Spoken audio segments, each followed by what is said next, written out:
The Pro Show is brought to you by Rockin' Media and our proprietary Flash HDR photo process, providing you with the best, most realistic photos of your property. See the difference at rockinmedia.com.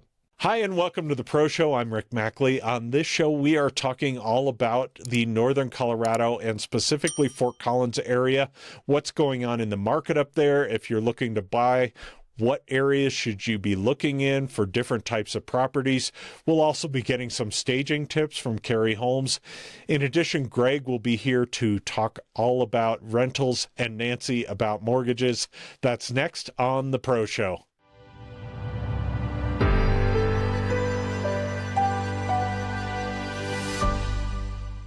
Joining me today is Carrie Holmes from Coldwell Banker in the Fort Collins area. Hi, Carrie. Hi, Rick. How are you today? I'm doing great. How are you?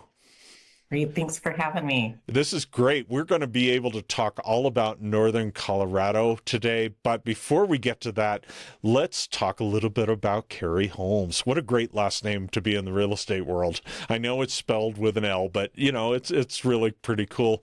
So where did you grow up? Where are you from? So originally, I'm from California. Okay. So I spent most of my life there, and it's just a fabulous place to live. And got relocated here to Colorado, and honestly, I couldn't see living anywhere else. But when you were in California, were you in southern, northern, what part of the state? So I started in Southern California and worked my way up. And lastly, I did move from Sacramento. So I did graduate from Sacramento State. Okay. And then I made my way to Colorado. And what did you major in at Sacramento State? At least one of the times. So business administration with a concentration in marketing. Okay. Well, I always told myself I didn't want to be in sales because there's a big difference between sales and marketing. And here I am in sales. Yeah, exactly. Well, but you also needed the BA or I don't know whether it was a Bachelor of Science or Bachelor of Arts, probably Science, right, in business? Right. Yeah. It is. And so that had probably helped with the other part of being a real estate agent in actually managing the business, correct?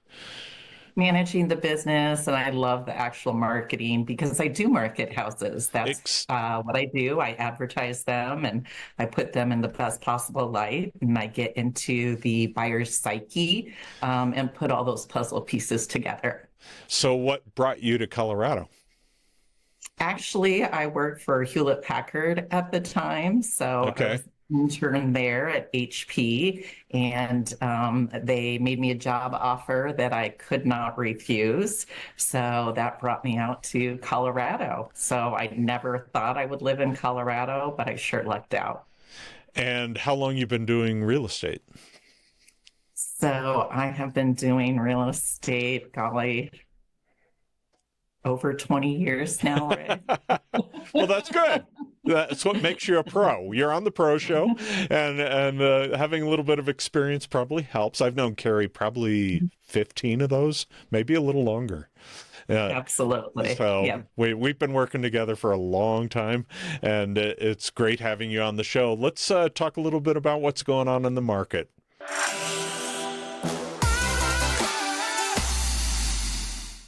Today, we're going to look at Larimer and Weld County and what's going on with their market. This information is coming from Realtor.com through the Reventure app. And if we look at sales inventory growth, it's gone from 736 listings last year to 1,135 in Larimer County. That's a 54.2% increase. And in Weld County, it's gone up 26.3% from 831 last year to 1,050 this year. The days on the market is also gone up from 38 to 41. That's a 7.8% increase in Larimer County. And in Weld County, it's gone up 13.1% from 38 to 43 days. And the median list price, this is list price, not sale price, has gone down 8.5% in Larimer County from 655,000 to 599,000.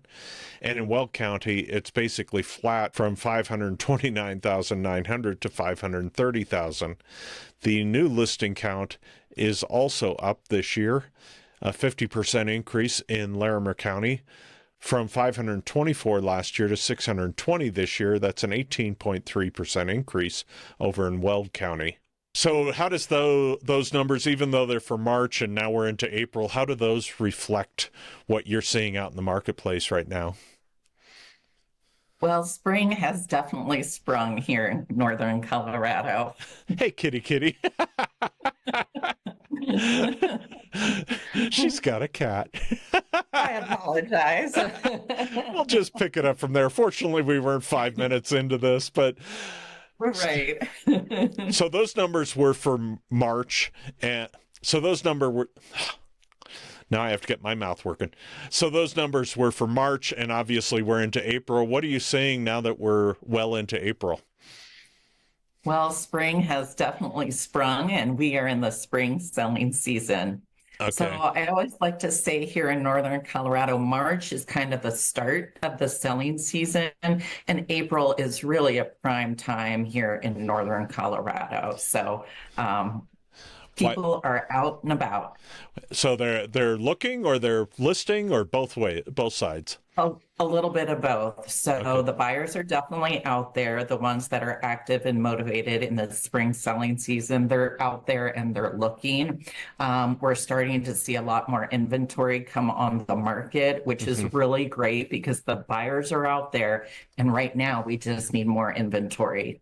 Okay, so having that additional listings that we talked about a couple minutes ago is probably a good thing, and we need them. we need them. And you have some numbers. I had median list price year over year. What do you have for median sales price like year over year? And these are through like mid-April, right? These are as of today, correct? Okay. As of April. So our median price year over year is about 560,000, and that's all of northern Colorado, basically our MLS system up here. And our sales price to list price is 98.4%. And just to clarify, that is the final list price. Okay. So there might be price reductions along the way if it's not priced appropriately to begin with. And so that is the final list price. Okay. And so the final list price, and I think we said we were roughly $599 to $580, depending on what part. So we're off a little bit off of the initial list price, correct? By 10 to 15%, which people should probably keep in mind, because when they hear the 99% of list, they're like, well, why didn't I get 99%? Because that's the final list price. So it's always good for people to keep that in mind. So if I'm looking to buy, and is that something that I have enough inventory to look at? Do I have to make initial snap decisions, or can I have a little bit of time to think about it now? It depends on what price point we're looking in. And frankly, just to give you a broad overview, I have a couple listings right now. One I just closed, and it had been on the market 7 months. Really? Which is just incredibly long time. That reminds me back of the 2008 days. Right. But then also I have others that are selling in a weekend. So again, it's property specific, neighborhood specific, depends on condition. There's a lot of variables in there. And so it's really important to listen to your realtor regarding that pricing strategy. And don't try and shoot for the moon, shoot for the market. And of course, real estate isn't only local, it's hyper local, right? It's not only down to the maybe the city or the zip code, but it could be down to the street level, correct? Absolutely. It could be down to the community. So your broker has to really know that neighborhood, that market. So it's really important. I have a lot of people that say, oh, well, I'm going to work with my friend or family member. They're down in Denver. Well, that's fantastic, but it really doesn't do yourself any favors. You might want to just ask that friend or family member, friend or family member to give you a referral for a local agent in the market because they're going to know all those specific nuances. Yeah, that would be, you work with multiple agents, or at least another agent all the time, to have that referral relationship, right? Absolutely. I'm not going to go sell real estate down in Denver because I'm not the expert. I am the expert in Northern Colorado. Exactly. Having done it for 20-ish years, definitely helps make you that way. Well, I think what we should do now is take a look at some of the properties that are for sale along the west side of the Fort Collins area. What do you think? People who love the west side love the west side. So that's always a fun area to take a look at.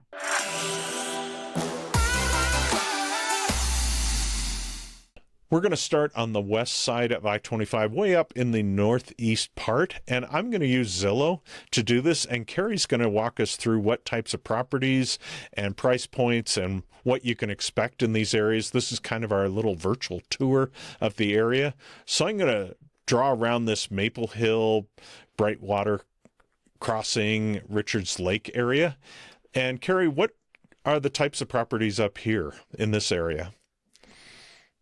So that's a fantastic area because you are close proximity to downtown, relatively easy access to the interstate, and there's quite a few newer homes. So we still have land up there. So we are seeing a lot of builders building new construction up there. So I think there's a lot of opportunity if you do like that new construction market. It looks like we have some existing homes, obviously, for sale too, and they're in the 569, 578 for some existing homes. So it seems like a pretty reasonable area to purchase as far as pricing, correct? Absolutely. And again, on that new construction, it is a relatively affordable area, especially when we are talking earlier about the average the median price of homes. You're kind of in that target range right there. We also have beautiful homes that are lakefront up there that go on up into that 1+ million price point as well. Some of those properties in the higher range do have lake access, which is kind of fun as far as outdoor activities and lifestyle. Yeah, so 1.2 all the way up to 2.1. Let me jump over here, see what the 2.7 looks like. It's the most expensive up there. So yeah, you got a wide range of properties up in that area. And let's go over toward the LaPorte area. This is kind of a unique area. Not a whole lot for sale up there, about 32 different homes. But you have a lot of variety as well, right? You do. So I see you pulled in a little bit of downtown Fort that's Collins. True. Yes. And so you are seeing some of those properties there in that northwest corner of Old Town. What I would say as well, LaPorte is a cute little community just minutes from Fort Collins. Like you said, there's not a lot of inventory up there. It is a small community, but it feels rural. And just you feel like you're a million miles away, but again, you're just minutes from Fort Collins and easy access to the foothills up there. And as we go a little bit further south, let's maybe toward downtown. I think this is downtown, right? Somewhere in there. That is correct, Rick. So we're kind of close to downtown. That's more of the, I would say, the heart of Old Town. We also have close proximity to CSU, Colorado State Universities right there. So you're seeing, we do have condominiums, we have townhomes down there, which are more in that affordable price point. And then obviously we go on up to the higher price properties, the older homes that are close to downtown. Looks what like we would over call Old Town Fort Collins. See that there's some new construction in this area as well. It may be because I pulled in some of these over on the east side. That is correct. You did pull in a little bit of that northeast area up there. And again, that's close proximity. It doesn't have that same Old Town feel just because it is new construction, but you could easily bike down to Old Town, if you were one of those people that like to do that, there are easy access points to downtown. And it looks like there are some higher end homes as well. So 1.5, 1.6. These must be in the whole old historic area. That's correct, Rick. This is the historic part of Old Town. So we have Mountain Avenue, which is one of our iconic streets here. And we have the old time trolley that still runs from City Park down to Old Town right there on Mountain Avenue. Those properties are highly sought after, and they've just got that cute character that when you think of Old Town Fort Collins, that's what you think of. Yeah, it's a great part of town. And obviously, if you want to go to the university and be nearby, that would be a good part to look at. And let's head down a little bit further south to this west side. And we got Spring Canyon Park, we got Moore Park. And what are we looking at in this area? So people who like the West Side really like the West Side. I think it's got more of a foothills vibe to it. So people have easy access if they want to go mountain biking. There's a lot of great access points there. There's some great large parks over there. We have Spring Canyon, easy access to Horsetooth Reservoir, and you can be up in the foothills quickly. So you are seeing, we do have townhomes over there. We do have single family homes. There's not new construction per se. We're predominantly looking at resale over here, kind of closer to that College Avenue. We do have more affordable homes, kind of more starter homes. And then as we go closer to the foothills, the prices tend to increase accordingly. Sure. And let's see, I'm going to scroll down here and see what we have currently on the market that's the most expensive. 2.1 mil, but that's a multifamily. So it looks like the most expensive single family is 1.6. And that's over on Prospect. Those higher priced homes on the west side, Rick, don't come up for sale very often. Those are kind of unique. So you are seeing there in that you were just circling at 1 million. That's kind of more of that character and personality and more that quintessential West Side property that we were speaking of. Okay. And then if we go a little bit further east and pick up Scotch Pines and Ridgeon Farms and Bucking Horse, what's over in this area? I kind of like to call that predominantly Midtown. So it is east of College Avenue. And these quadrants that we're talking about really are separated by College Avenue, which is our major north-south corridor. So that's very much Midtown. So you're seeing we do have quite a few condos. This is great, easy access to the interstate. This is a great location. You can hop on to the bike trails, the 35 miles of bike trails that we do have going throughout Fort Collins. Again, you can just pop onto the interstate if you commute. There are some newer homes. We have a variety of condos, townhomes, single family homes. So it's a great central location. You can be in downtown in a few minutes. And then also you can be in the south part of town as well, which is more like the tech corridor and shopping as well. Okay. And then why don't we just do the whole southern part here? And that way we can see what's going on here, the Twin Silo Park area. Why would I want to live down in this area? These homes are newer. They're quite a bit larger once you get into that southeast corner. These are close proximity to schools. So I'd recommend if you're interested in the schools, check out the school systems down there and see if those are a match for what you're looking for. So they are the larger homes. As you get up to that higher price point, we see, 4, 5 bedrooms, 4,000, 5,000 square feet. So they are a little bit larger.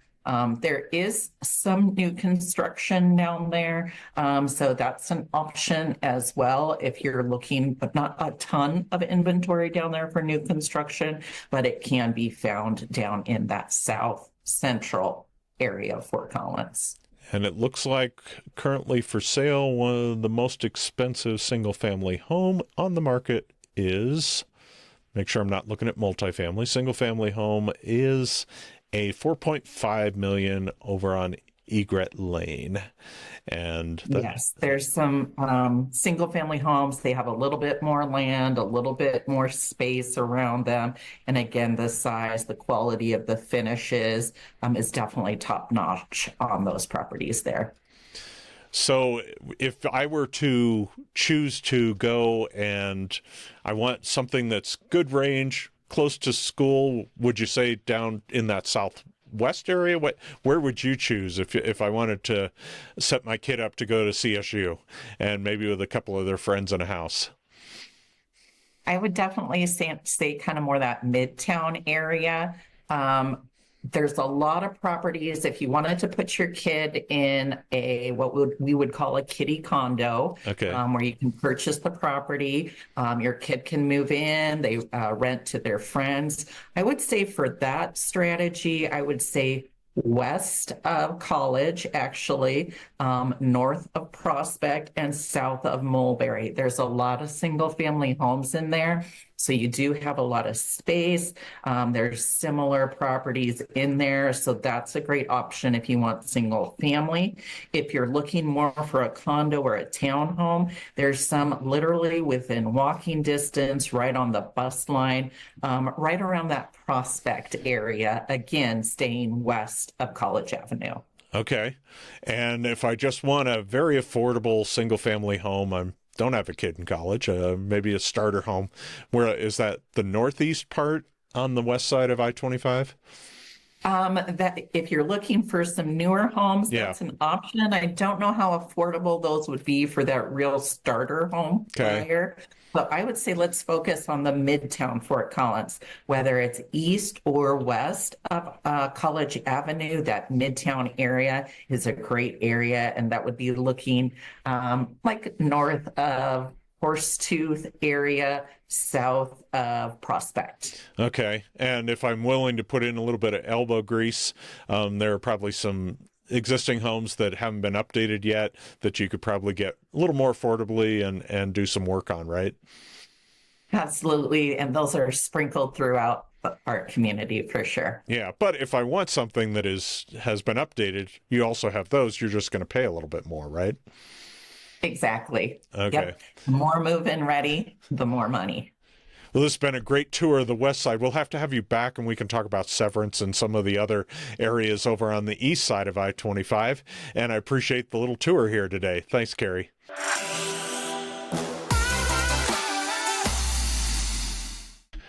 So every week we are talking with Nancy Alexander from Smart Mortgage Services. Hi, Nancy.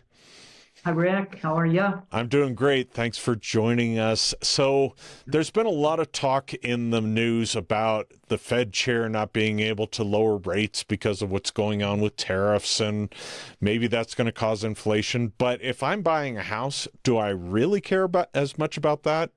Or what's not as much as what the news would want you to okay. Why's that? Care about it. You know, the Feds, or the FOMC, Federal Open Market Committee, that Jerome Powell is in charge of, is the one that balances inflation and recession, right? Okay, right. For us as an economy. And so they kind of play with these scales. So what they produce is the federal funds rate, and some call it the base rate, others call it the retail rate, but it's the rate that banks lend for overnight depository protection from one another, or from the Federal Reserve. And my understanding, that does impact like credit cards and car loans, right? But it doesn't necessarily impact mortgage loans, which are based on what? Well, mortgage loans, really the greatest tie for a mortgage loan is that 10-year yield on the 10-year bond. the federal bond, right? Okay. Remember, there's all kinds of bonds. There's municipal bonds and state bonds. Federal bond is what we're looking at, 30-year, or I should say 10-year. We used to look at the 30, Yeah. and where that yield goes, right? Okay. If that yield is going down, the interest rates are following it. And obviously, the reverse happens as well. Well, and my understanding, the 10-year has been bouncing around quite a bit as well, like Man, hourly. I was going to say, you're kind. It's like, can we say volatile in all capital letters? It's, like on a Wednesday, Thursday, we get down below, I think it was a week and a half ago, we're down below 4% on that yield. It was like, okay, now we're rocking. Now we're starting to go in the right direction, right? I think it was like 3.98. Right. And within Wednesday, the following Wednesday, so that was on a Friday, the following Wednesday, which was last week, it was up to 4.4, almost 4.5. And that's when things started getting scary, right? Because at least for them, because you don't want to go above that 4.5 is kind of the conventional wisdom right now.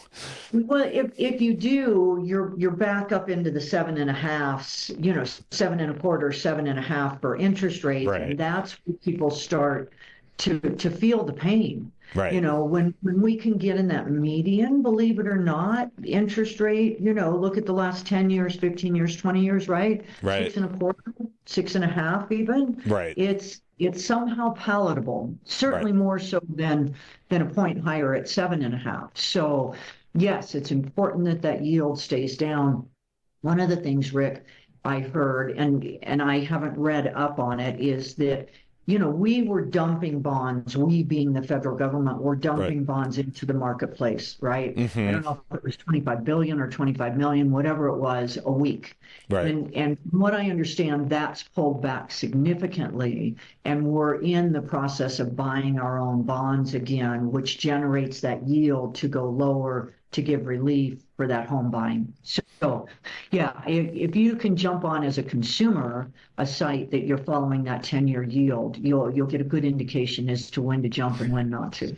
But if I'm, say, 30 days out from when I expect to close, what should I be doing? How should I play that market? Because we've talked many times about locking, but how do I know when to lock in this market? Oh, it's a good question, and it's a question. It's like, are you always going to get the lowest, right, or do you always wait and pick the highest? And so, if your loan officer is understanding and watching that instrument for you, they should be the greatest indicator for you as the consumer, right? To say, Rick, pull the trigger. Today is the day to lock, right? It's the day to make the commitment. And it's no different, Rick, than, if you were buying stock and your broker told you it was $100 a share and you said, okay, again, I want to move forward. Let's proceed.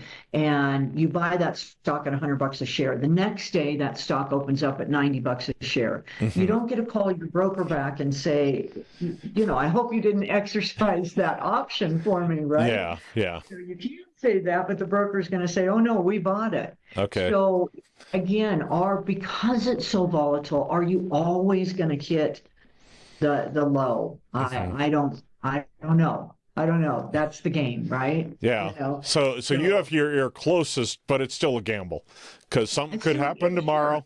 Something could happen tomorrow, and now it's below 4 again, and the bond, the 10-year. So, but nobody can predict what's going on right now, so you just you lock it. I call it the way we used to buy PCs.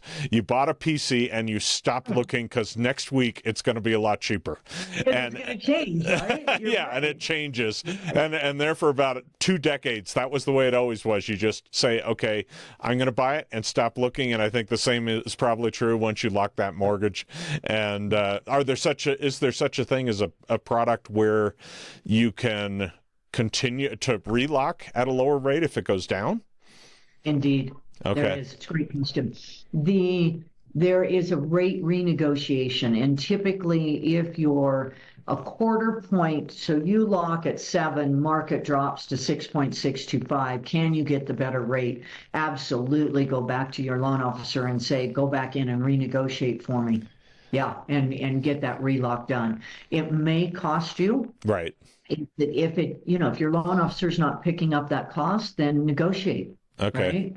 You have the conversation.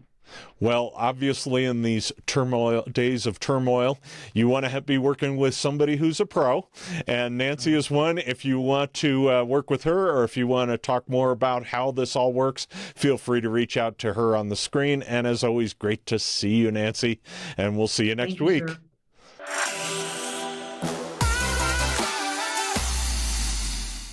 When it comes to staging, I think probably the main floor is an important part to talk about. So let's talk a little bit with Carrie about what she likes to do as far as getting a home ready for sale. And we'll start with like a living room area. What's the most important thing I need to do when I'm looking to stage the living room, besides just calling you and say, Carrie, can you take care of this? Which may be the easiest thing. It's definitely an option. Okay. And so there's two different strategies here. It depends on if the property is vacant or if the homeowner is still living in the property. If the property is vacant, I definitely have my home stager come in. They bring furniture. They focus on the main living area. The living area, and if there's an eat-in or dining area, I'd like to have that staged so it highlights the features of the home, because that really is the heart of the home, Rick. That's where we spend the most amount of time. So that would include putting little vignettes as far as in the living room, couches. We even include things like pictures on the wall that are very neutral, that just highlight the space. Okay. So that's incredibly important. And if they already have their own furniture, and if it is occupied, we're talking a whole different story. Okay. A lot of things we need to do is declutter and depersonalize. Another thing that we want to look at is we talk about the flow of the property.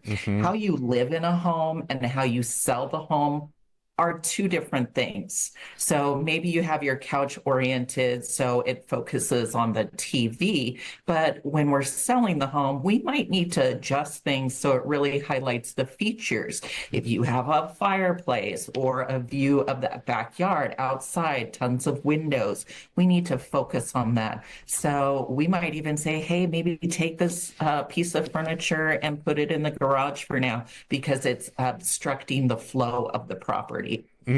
So you want to open it up and make it a little... Open it up. Make the rooms look bigger.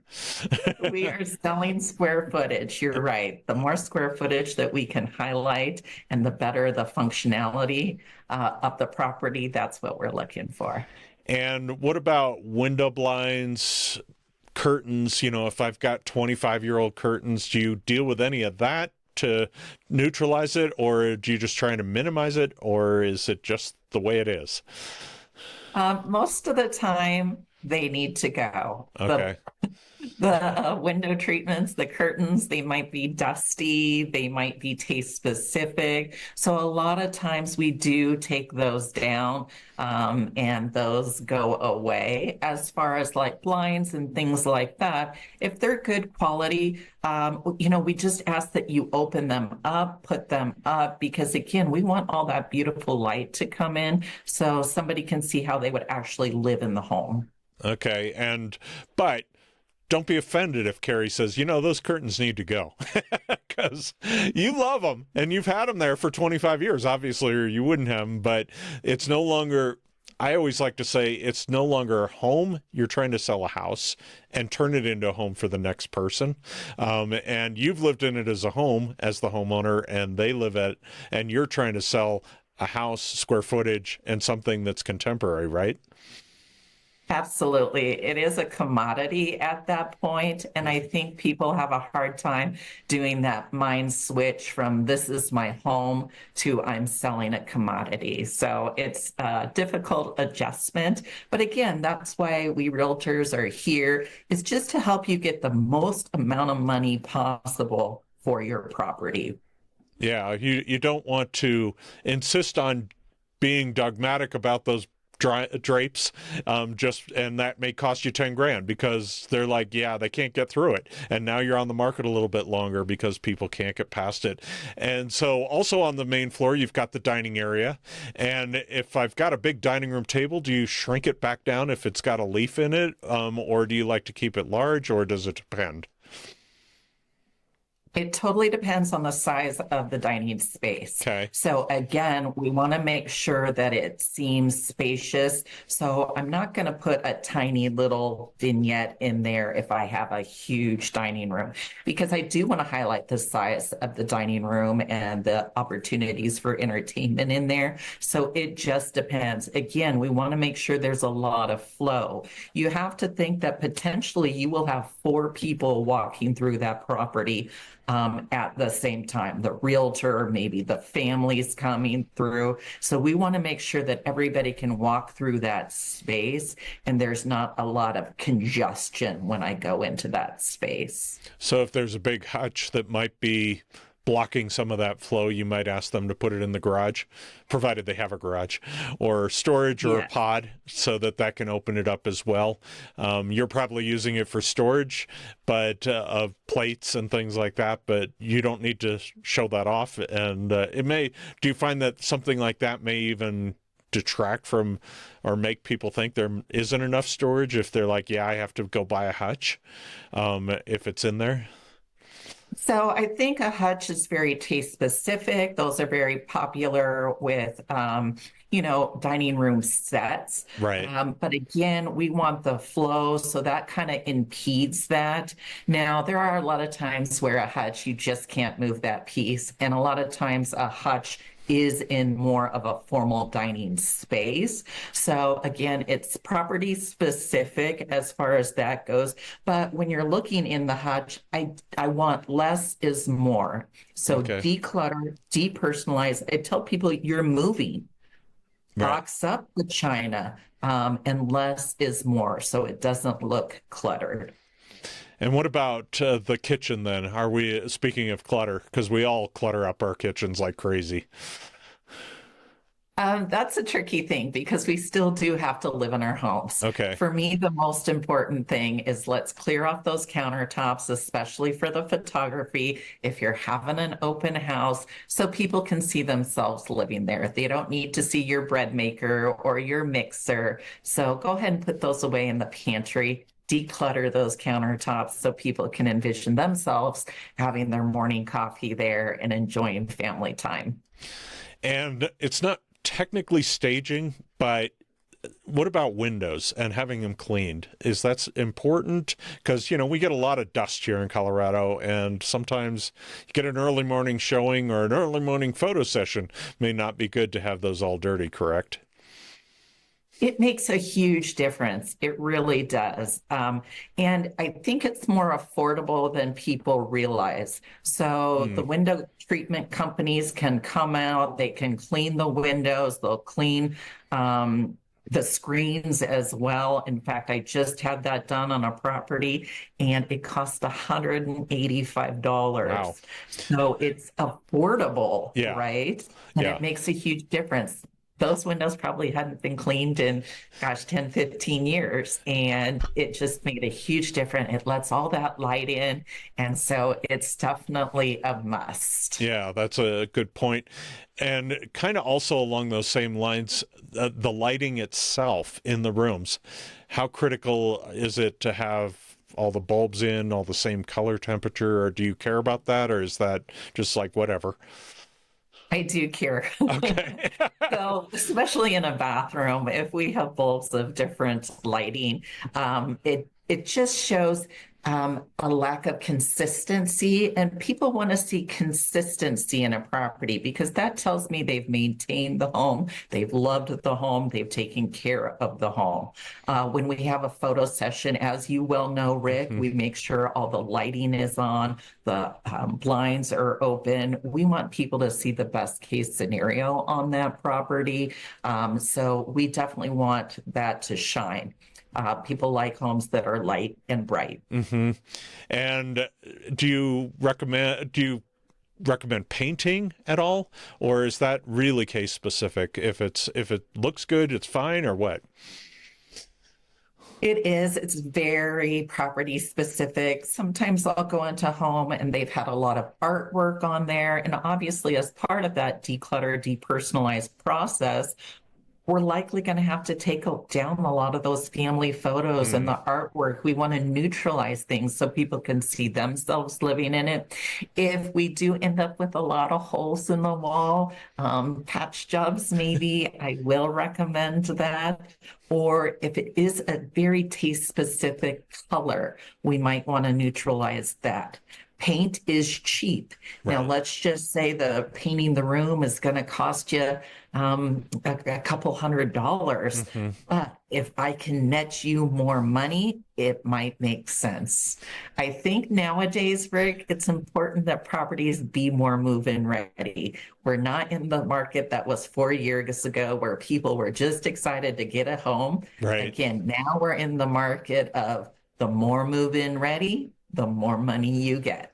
And you talked about patching holes, and people go, well, I had the paint and I kept that paint can so that I could paint over those. It never matches because you've got aged paint. And so just paint the whole wall, because with HDR photos that we do, we see every one of those little spots where you did the touch up. And it's not that much harder, I don't think, time wise, to just bring a roller and roll the whole wall than it is to go to each one of those little holes and put toothpaste in it and then paint it. So that's my little recommendation as a photographer, because it drives me crazy. And then Carrie goes, I see every one of those little knots, or where they put the holes and patched them. So I go, yeah, I know, we should have painted over it. So paint the whole wall, please. and if we're a team effort here. And Yeah, what I would say is, if you don't know how to patch, hire it out. Hire the professional. I hate to see a tiny pinhole that turns out to be a huge patch because you've gone in there and try and do it yourself. So if you are not good at it, please figure it out. And if you don't have a contractor, reach out to your broker, because likely they have a lot of resources that they can help you line up with affordable contractors. Yeah. And down below everything is, of course, the flooring. Clean the floors, obviously. What about carpets? Do you recommend that they get cleaned as well? Again, it's property specific. I would recommend that they are professionally cleaned. I have a lot of clients that say, oh, I can have I'll go get a cleaner from Home Depot and I'll clean the carpets myself. Again, this is one of those things that there are affordable contractors out there, and they can work magic. I have a contractor that he's gotten stains out, pet smells, different things like that. They have different products. And sometimes when you do it yourself, you almost make it worse. So again, reach out to your broker, find a contractor that can do that. Some people say, well, do I need to replace my carpet? Realistically, we understand you still have to live in your home, and it's just not viable. So in that case, I would say, let's have the professional do it. Yeah. And if you are thinking that it's probably close to end of life, would you recommend they just do something like a carpet allowance than replacing it? So really what I would do, again, is I would have it cleaned, see what we can do, see what the best of life that we can. I don't necessarily offer that on the upfront of the property, but I do discuss with my client that this might be something part of the negotiation process. Okay, so you wouldn't necessarily put it in the notes, carpet allowance provided, unless it's just totally trashed, because then people can walk in and go, and I think I've told this story on the podcast before, but I had one person who bought a house. They hated the carpet. They lived in it 11 years, but couldn't throw it out because it was brand new carpet. But then when they went to sell, they actually tore out the carpet because they hated it. And now they had subfloor, which then, if my understanding is correct, you can't get certain loans when you do that, correct?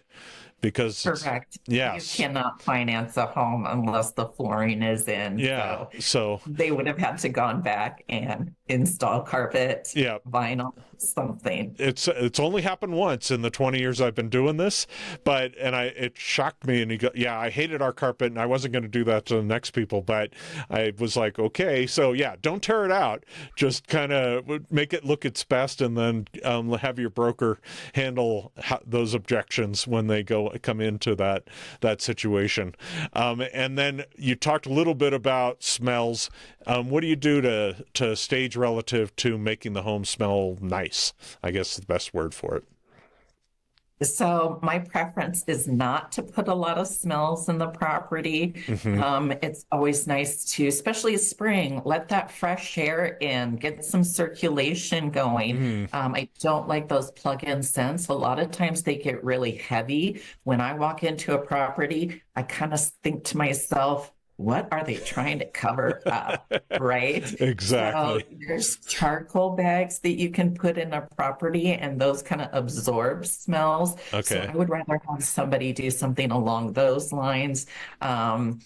If you're having an open house at 10 a.m., don't cook the bacon that morning. Exactly. It's a very pungent smell. Yeah. So or have a lot of garlic the night before.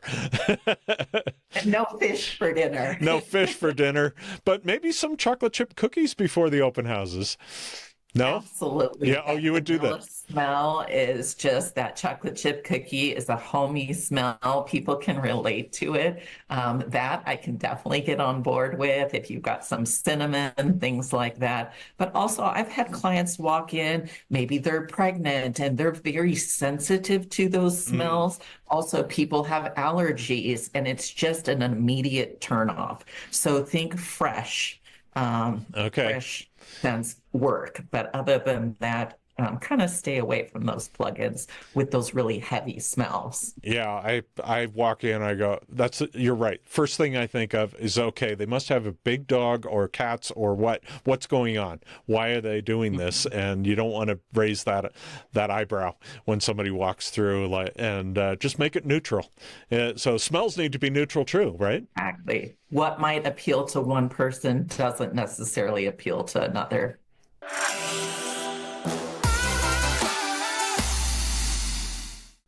And joining us like he does every week is Greg Batchelor from Real Property Management. How you doing, Greg? I'm doing great, Rick. How are you? I'm doing great. Thanks for being here. So you have an interesting slide for us today relative to people moving in and out of the state. Tell us a little bit about that. Yeah, that's a great question. So one of the things that we've been looking at for probably 10 to 15 years is an annual report that U-Haul puts out that measures net activity, meaning how many one-way moves coming into the state versus out of the state. As you can see here from the slide, in 2019, the Denver area, Colorado in general, was getting very expensive. And so wage growth wasn't keeping up with either buy-sell house prices or rental prices. And then all of a sudden COVID hits. And in 2020, we go from 42nd in the country to 6th in the country because everybody wanted to be here in Colorado. We get it. The mountains are beautiful. They like to do activities, the whole 9 yards. 2021, the same. 2022, even to 2023. And then all of a sudden in 2024, we're 40th out of 50 states again in terms of net moves, which means there's more people moving out of the state than there are into the state right now. And obviously what that does is it begins to impact both the buy-sell real estate market and the rental market as well. We're watching all of that closely and see what that does moving forward. Yeah, and recently you talked about how there are a lot more rental units coming on board. How do you think this will impact that? Yeah, I think the interesting part is a lot of builders have realized we better slow down on the building front. So the projections are there won't be as many rental units coming onto inventory, et cetera. And so more and more people are having to realize it could be that time to sell, or we better have a really, really good price, condition, location on a rental place.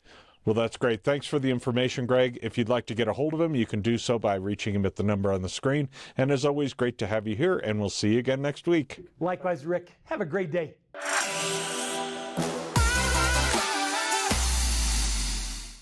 One of my favorite parts of the program is doing favorites. These are the 10 favorites, and we're going to find out Carrie's 10 favorites, beginning with her favorite food. So this one's tricky, Rick. I kind of went back and forth. I love ice cream, specifically mint chocolate chip ice cream, but I love Mexican food. So I'm just going to do the whole cuisine of Mexican food as my favorite. That sounds good. And how about your favorite pastime? Rick, you might know this, but I'm an avid fisher person. So I love deep sea fishing. I tournament bass fish. So it's a real passion of mine. We travel, so I have the opportunity to fish in different parts of the world. So I love fishing. And what about your favorite type of music or band? Oh, this one's tricky because it has changed over the years. I've enjoyed everything from hard rock to Grateful Dead, heavy metal to Christian music. So I'm all over the place, Rick. So you're not going to pick one for me. You just don't have one. Okay. I don't have one. How about favorite place to visit in Colorado? I love going up to Red Feather. We've got a little cabin in the mountains, and that's just a special place for my family and I. We have a lake view and we can see the mountains, and it's just a really quiet time. And we love to watch the birds and just enjoy Colorado living. And what about your favorite place to visit in the world? Ooh, I'm a beach girl, so I love going to the beach, but I've had the opportunity to go to Israel, and that was the best vacation I've ever had in my entire life. It was just so meaningful and powerful, and I would definitely go back to Israel. That's awesome. And what about your favorite restaurant? That could be anywhere, but I'd love to find out one local too, because I'm always looking for a good place. Favorite restaurant, obviously we're going to go back to that Mexican theme. So Buena Vida is probably my favorite Mexican food here in Fort Collins. I've had some amazing sushi in other parts of the world, so that would be another great back to the fish theme. I would say. Back to the fish theme. Be back to the fish theme. How about your favorite time of the year? Oh my golly, this one's so tricky, Rick. I love every season. I know that sounds cliche. Spring is always fantastic, but then I love the changing colors in fall. Christmas is just a fantastic time of year. But if I had to pick, I guess I would say spring. Spring's my favorite. We're living it. And how about your favorite smell? Ooh, I love gardenia. Gardenia is my favorite smell. That's great. What about your favorite childhood memory? Oh, this one's tricky. I have so many beautiful memories. I've been very blessed with my family, and I just know what a treasure that is in my life. But I would have to say my favorite memory is fishing with my dad, deep sea fishing off the California coast. It's a special place in my heart. That's what got you started, huh? Sure did. And what about the favorite part of what you do? I think two things. I love finding my clients' properties and negotiating and getting them a good deal.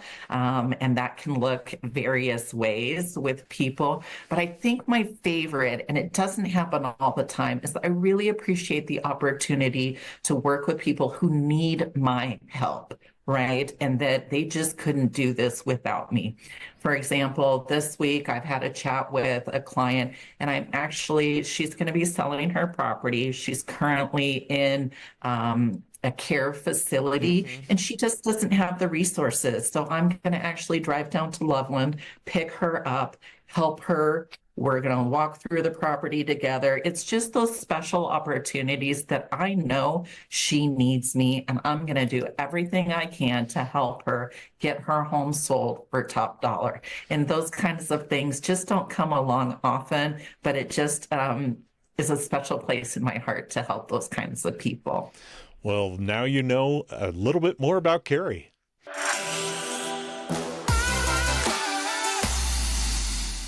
So Carrie has a couple of homes that are for sale this week, and we're going to walk through them, and she's going to tell us a little bit about them. The first one is at 6401 Finch Court in Fort Collins. It's a 4-bedroom, 3-bath, 3,204 square feet, and at the time of this recording, it's $590,000, and that may change either up or down as we move forward. So tell me a little bit about this home.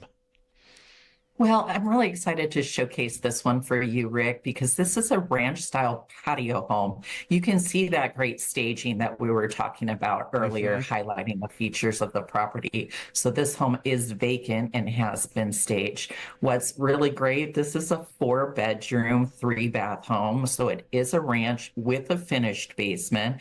It is attached on one side, but it's low-maintenance property. It's got accessibility features as far as ramp access from the garage. We do have that formal dining area for those of you that have those needs, and we have an eat-in area as well. Spacious kitchen, tons of cabinetry there, and it's been nicely updated with new flooring. Look at all that light and bright space. You have easy access to that back deck. We have new appliances. We've got that gas range for those of you that like to cook. We do have the gas range in there, and a nice open concept. You've got that skylight being featured there as well. So it's a great opportunity. This is the primary suite with the walk-in closet, double vanities there. Again, it's nice and spacious. And what part of town is this in? This is in Southeast Fort Collins. It's close to golfing. We have easy access to Fossil Creek Park.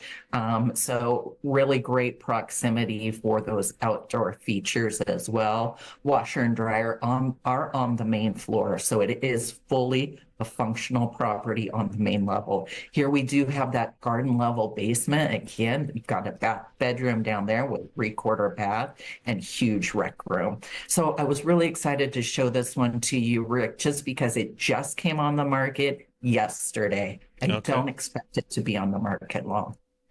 Well, that's a great property. And you have another one here at 721 Stonington Lane in Fort Collins. It's a 4-bedroom, 3-bath, 3,574 square feet, and $849,900 as of the time of this recording. And what part of town is this in?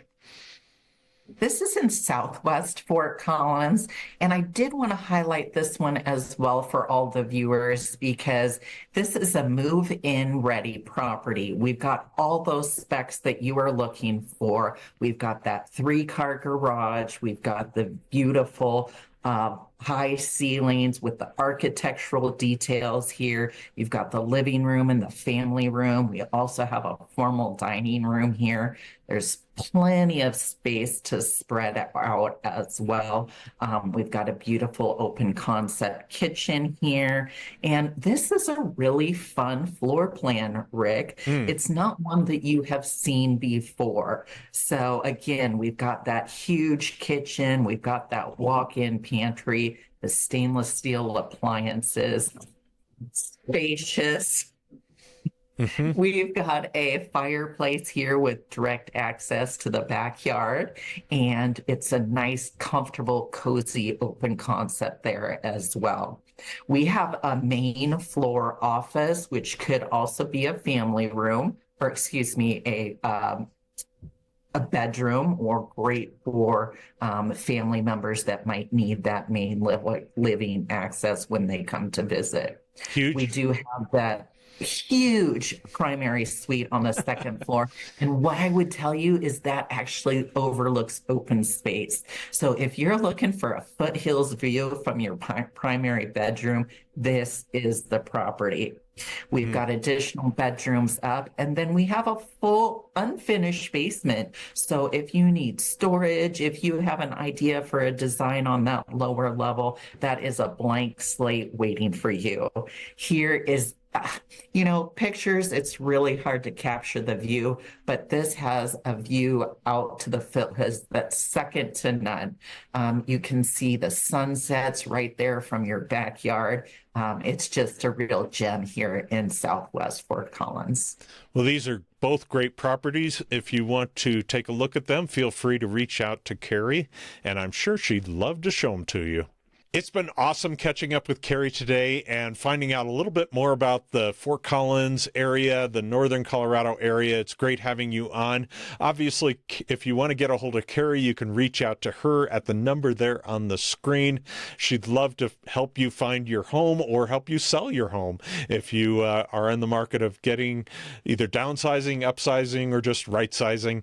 And it's been great having you on. Thanks again. And if you want to find out more information about real estate, be sure to reach out and go to theproshow.com. We have about 35 other episodes out there with tons of information. Carrie's been on many of those episodes, and it's great having her on. And thanks again for being with us, Carrie.